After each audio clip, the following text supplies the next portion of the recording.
Software installation করার প্রক্রিয়া। অবশ্যই যে সফটওয়্যার ইনস্টল করতে হবে আগে থেকেই ডাউনলোড করে রাখতে হবে, তাহলে শুরু করা যায়। আমি তোমাদেরকে স্কার্স সফটওয়্যার ইনস্টল করার পদ্ধতিগুলো দেখাচ্ছি। আমার এনএম ফোল্ডারে রয়েছে স্কার্স সফটওয়্যারের উপর ডাবল ক্লিক,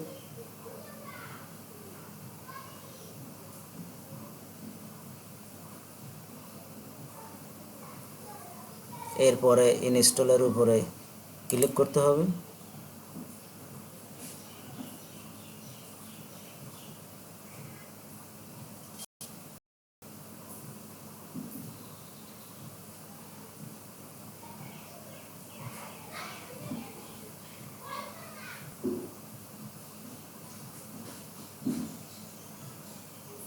এরপরে ফিনিশের উপর ক্লিক।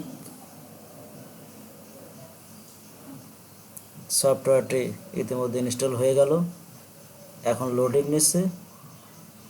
এই হচ্ছে ইনস্টলকৃত সফটওয়্যার, তোমরা দেখতে পাচ্ছ।